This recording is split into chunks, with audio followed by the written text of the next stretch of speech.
everybody, welcome to Summer Moon Garden. I figured while I was out looking around, I would go ahead and do a Japanese maple garden tour for you today. All of my maples have leafed out and they look just absolutely beautiful in their spring color, and that's one of the things that I love most about the garden in spring is the color that Japanese maples bring to the garden. So I wanted to show you while they're in their full spring glory. And so let's go take a look around and I can show you all the beautiful different varieties that I have. Here is the very first maple that we planted here at our property when we moved in 2015.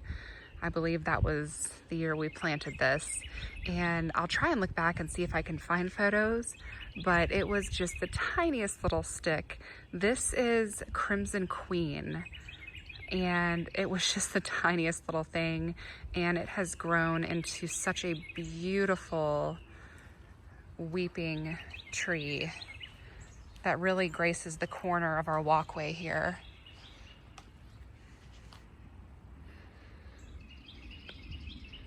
I absolutely adore this tree. It is so beautiful.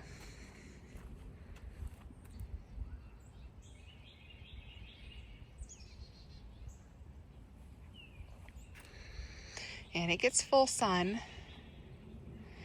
In late summer, it's pretty burnt up. Some years it can be really burnt up, and sometimes the foliage doesn't have a really bright fiery red fall color, just because maybe if that year was really hot, it just didn't handle it well or whatnot.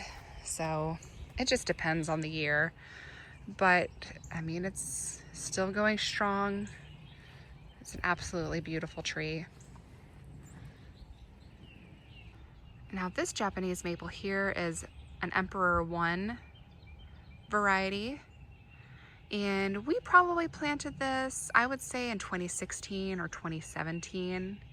There used to be a different type of tree here, I forget which one, and we had a really bad drought, and at the time I just did not think to water it. I didn't think it would need supplemental watering, and it just totally died on us, and so I ended up replacing that tree with this one, and honestly I'm glad I did. It has such a beautiful structure and form as well as color.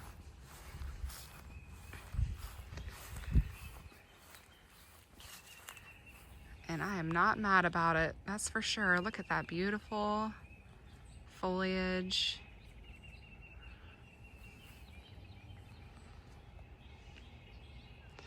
And when I stand, on a sunny day, when I stand underneath it and look up, it just glows fiery red, and it's absolutely beautiful.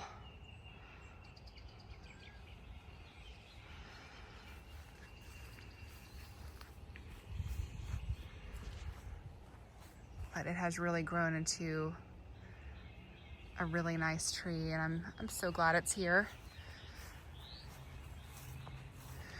Now over here, this Japanese maple isn't really a variety that can be purchased in stores.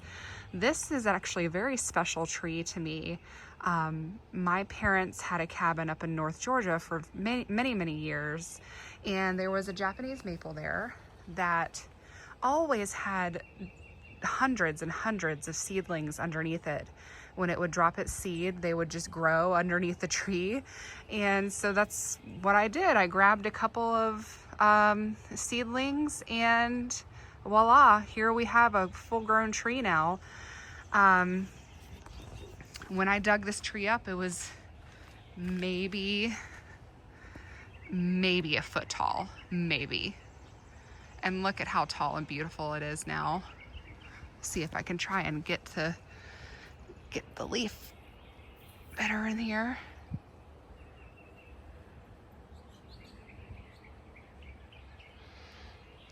Isn't that beautiful? Very pretty tree. It's a little bit more bronzy in color. It's not as red as the Emperor 1. I should probably name this thing. I haven't thought about that, but that might be kind of fun to do.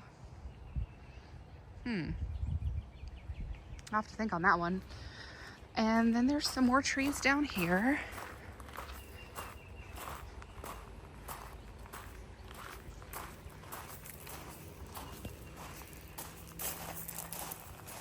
Now this tree right here is called Fireglow. And in the fall, it really does give off a beautiful fiery red. And this was a very small tree when we first got it as well. It's probably been in the ground here, 5 years or so. And then this is another tree that came from my parents' cabin as well, from that tree. This is another one of the babies. Isn't that funny how it looks completely different than the other tree? But it has a beautiful structure to it. Now right here I have in a pot is another Emperor 1. And I'll show you in just a minute where this one is gonna go. It's gonna go in the back. And in this pot here, I've got a Tamukayama. Isn't that beautiful? And I plan to put it in this large container, but I need to move it out of here because this area is full shade and I would like for my Tamukayama to get some sun. But here is why it's full shade, because look at this beautiful Japanese maple here. This is a full moon Japanese maple. And it's called Emmett's Pumpkin.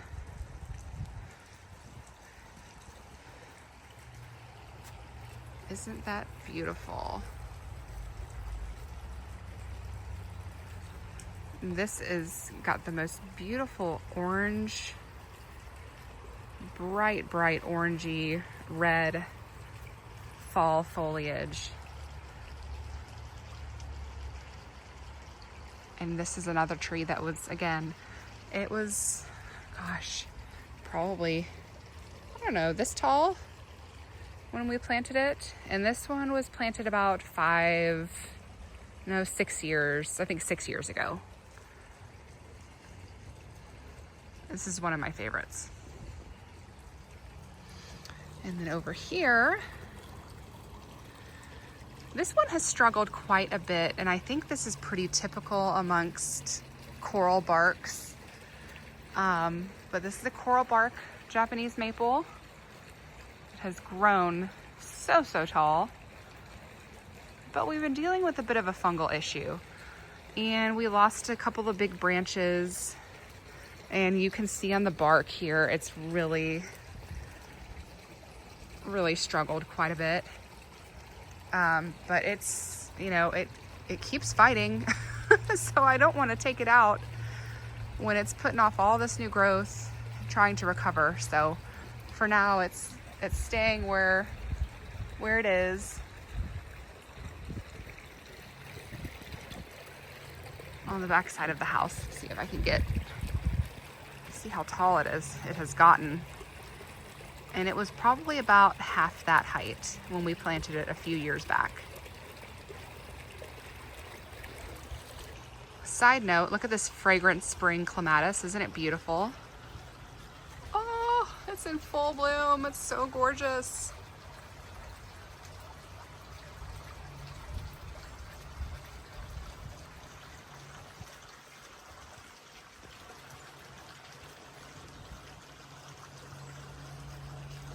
So pretty. I need to come out and clean off this swing so I can sit in it and enjoy the blooms above me. All right, over here next to the pool, I've got some Japanese maples in pots. Look at this Oregon sunset. Isn't it absolutely gorgeous? I'm so excited about this one. It just looks so beautiful this year.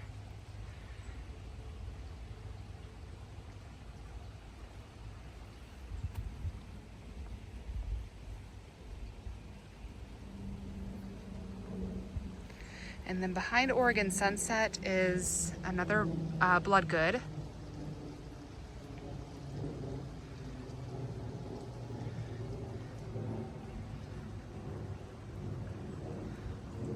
And then I did have an aureum here, but it died. I just cut it back today. That's the root stock growing. I may just let the root stock grow, or I might end up replacing it. We'll see. I haven't quite decided yet. Let's go in the back and I'll show you what's back here. Okay, so for those of you who are new to my channel, this is my rose garden. And then we go back this way and enter into the woodland garden. Now right here, I have a Japanese maple that unfortunately the leader had died, and so I'm gonna replace this tree with the one that's in the driveway. They're both Emperor ones, but this one is, I'm gonna end up putting it out back, somewhere in the back, because we do have plans in the future to bump back the fence and expand the woodland garden area. And I don't wanna, there's still a lot of good growth on that tree. That is still part of the Emperor one. So I think I'm just gonna, cut out the dead leader and let the rest of it grow as is. Let's see here. Let's start with this tree here. This tree is Peaches and Cream.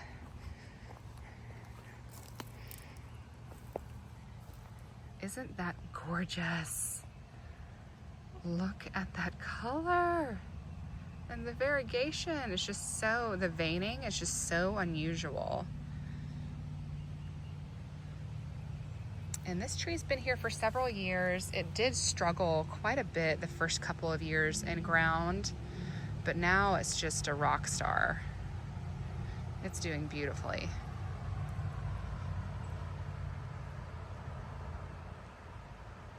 All right, back in this bed, I've got Dancing Peacock. Isn't that color gorgeous?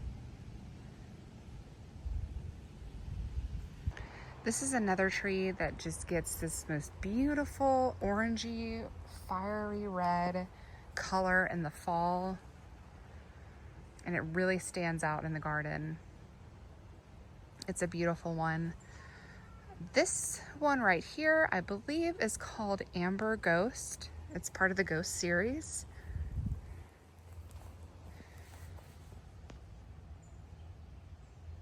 Beautiful veining, beautiful leaf structure.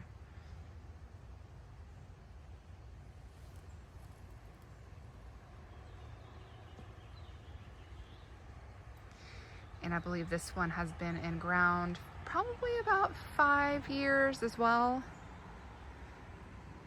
Here's Japanese Princess, which is a dwarf Japanese maple.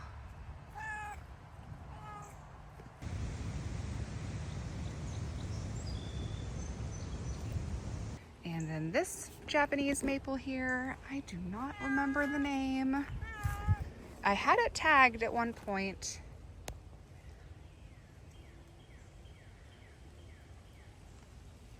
I cannot remember. Oop, it's starting to rain. Oh, I was hoping it would hold off. Quickly, over here, we have Moonrise, which has beautiful spring color. Oh, let's see if I can get that to focus.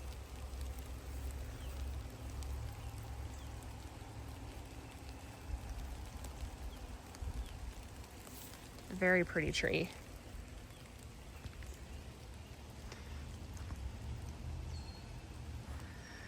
The Moongate is doing well. All of the ferns are growing and getting so big. And the ferns that, were here before are just starting to wake up.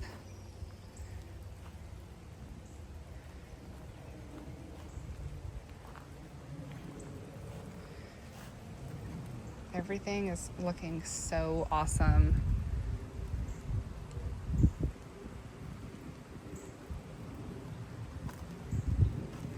This Japanese maple here is Germain's Gyration, which it has gotten so big. It's been here for several years. I'm not exactly sure how many years, but we've had it here for a while. It's got a really beautiful texture to it.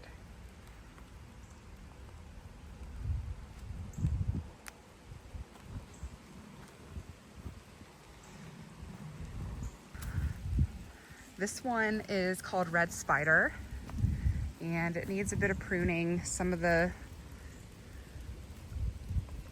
branches have died over winter,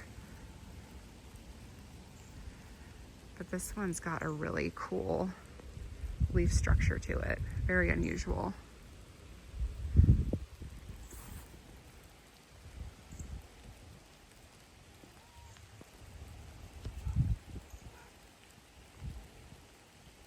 Very, very pretty.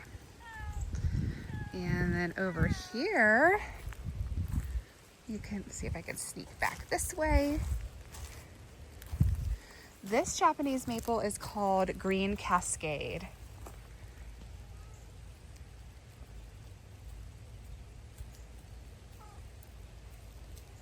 And this is another one that has been here for quite some time. So, so pretty.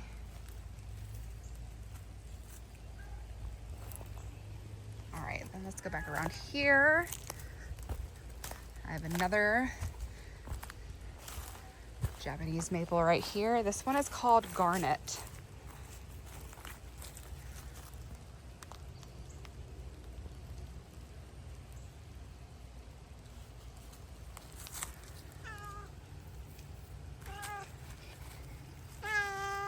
I know, buddy, you just want attention. Oh my goodness. So this is another weeping red variety.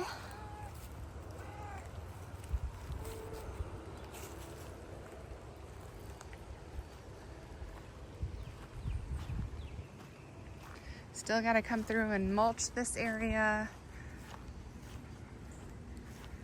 But this is really waking up. I obviously forgot to prune my sublime hydrangeas, but the roses are just really waking up.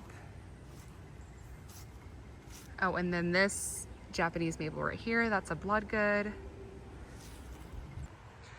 Okay, so tucked here in the corner of our garden is the last Japanese maple I'm going to show you today.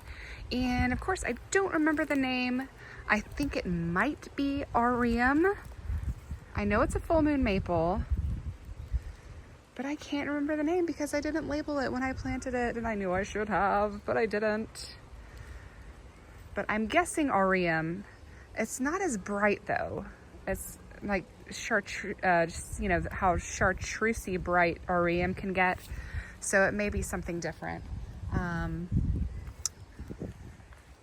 But that's the last one on this side of the garden, and I'm always, you know, looking out for new ones that I love, so I will be adding more, that's for sure. Thank you so much for joining me on this tour today. I hope you enjoyed looking at all the different Japanese maples in my garden, and I am definitely planning to add more as the years go on. Like I said, we plan to bump this whole fence back to make room for even more beautiful plants and trees, and I definitely have this undying love for Japanese maples, and we'll definitely add more back in there once we expand our garden. But again, I hope you enjoyed this. I hope you enjoyed seeing all the spring color of these beautiful trees, and I encourage you to grow your own. There's plenty that do well in full sun, and there's some that need more of a shady spot. So you can really get very versatile with Japanese maples. So I buy a lot of mine locally, but I also purchase from mrmaple.com. If y'all want to check them out, they're very easy to shop online, great shipping process, and you can also search a Japanese maple based on your, you know, area in your garden that you want to, you know, put one. So you can search for full sun, or you can search for part shade, or those types of things. But anyway, check out mrmaple.com. I'm not affiliated with them at all. I just enjoy looking at all the different varieties on there. They have a ton, and a lot of my trees are from there, but I also have some from Scottsdale and Pike's Nursery and other local nurseries like that. So, but I hope you enjoyed this video. Please don't forget to like and subscribe so you can see more beautiful garden content, and I'll see you in the next video. Bye.